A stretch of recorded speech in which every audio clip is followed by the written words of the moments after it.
ഇന്ന് പഞ്ചാബി അപ്പൂപ്പൻ്റെ അടുത്ത് യാത്ര പറഞ്ഞ് നമ്മൾ ആളുടെ വീട്ടിൽ നിന്ന് പോകാനുണ്ടായി. എനിക്ക് കുറച്ച് വിഷമമുണ്ടെങ്കിലും ആൾക്ക് നല്ല സന്തോഷമുണ്ട് കേട്ടോ എന്നെ പറഞ്ഞു വിടാൻ വേണ്ടിയിട്ട്. എന്താണെന്നറിയില്ല, പഞ്ചാബിലത്തെ റോഡ് അടിപൊളിയാണ് കേട്ടോ. അതുകൊണ്ട് ഇന്ന് തന്നെ ഒരു 100 കിലോമീറ്റർ കവർ ചെയ്യണമെന്നാണ് എൻ്റെ ഉദ്ദേശം വരുന്നത്. നടക്കോ ഇല്ലെന്ന് അറിയില്ല. മറ്റൊരു സുഹൃത്തിനെ എന്തെങ്കിലും കണ്ടുപിടിക്കണം, അല്ലെങ്കിൽ നമ്മുടെ കാര്യം കട്ടപ്പൊക്കെയാണ് കേട്ടോ. അല്ലെങ്കിൽ പിന്നെ ഗുരുദ്വാരയുണ്ട് പഞ്ചാബിൽ, കുഴപ്പമില്ല. ഈ കാലത്ത് 7 മണിക്കൊന്നും കടകളൊന്നും ഉണ്ടാവില്ല കേട്ടോ ഹൈവേയിൽ. നോക്കുമ്പോൾ 24 hours ഓപ്പൺ ആയിട്ട് ഇരിക്കുന്ന ഒരു മക്ഡൊണാൾഡ്സ് കണ്ടു. അവിടെ നിന്ന് ഒരു ബർഗർ കഴിച്ചു കേട്ടോ. അതും കഴിച്ച് നമ്മൾ കണ്ടിന്യൂസ് ആയിട്ട് റൈഡ് ചെയ്തുകൊണ്ടിരിക്കുകയാണ്.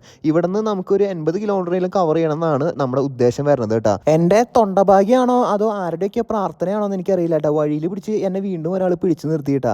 ആൾ മുസ്ലിമാണെന്ന് തോന്നുന്നു. എന്നെ വീട്ടിലേക്ക് ക്ഷണിച്ചു. എൻ്റെ സൈക്കിള് ടോഡിൻ്റെ സൈക്കിളാണ്. വിശേഷങ്ങളും കാര്യങ്ങളൊക്കെ പറഞ്ഞു. ബഡ്ജറ്റായിട്ട് കിട്ടുന്ന ഒരു സൈക്കിളാണ്. കേരളത്തിൽ നിന്ന് സൈക്കിൾ ചവിട്ടി വന്നതാണ്. അവർ നോമ്പ് തുറക്കാൻ എന്നെ ക്ഷണിച്ചു കേട്ടോ. അതിന് ശേഷമാണ് എൻ്റെ കൺട്രോൾ പോയത് കേട്ടോ. അതുവരെ ഞാൻ പിടിച്ചു നിന്നു. അവർ പിന്നെ ചിക്കൻ ബിരിയാണി കൊണ്ടുവന്നു കേട്ടോ. പിന്നെ എനിക്ക് അവിടെ നടന്നത് എന്താണെന്ന് എനിക്കൊരു ഐഡിയയും കിട്ടിയില്ല കേട്ടോ. ഞാൻ ആ ചെമ്പടക്കം ഫുള്ള് തീർത്തു. ഞാൻ കഴിക്കണ കഴിപ്പ് കണ്ടിട്ടാന്ന് അറിയില്ല, ചെമ്പ് അടുത്തേക്ക് വെച്ച് തന്നു കേട്ടോ. നീ ഇനി കുമ്പിട്ട് ഇനി ബുദ്ധിമുട്ടുണ്ടാന്ന് പറഞ്ഞിട്ട്. എന്തോന്നും എനിക്കറിയില്ല. പിന്നെ ഞാൻ അവരുടെ മുഖത്ത് നോക്കിയില്ല കേട്ടോ. പിന്നെ ഫുൾ എൻ്റെ മുഖം ഫുള്ള് പ്ലേറ്റിലേക്കായിരുന്നു ഫേസ് ചെയ്തിട്ടുണ്ടായിരുന്നത്. എന്തായാലും അതും കഴിച്ചിട്ട് ഞാൻ അവിടെ തന്നെ കിടന്നുറങ്ങിയിട്ടാ. 80 കിലോമീറ്റർ പോകാൻ പറ്റിയില്ലെങ്കിലും നല്ല ബിരിയാണി കിട്ടിയെന്ന്.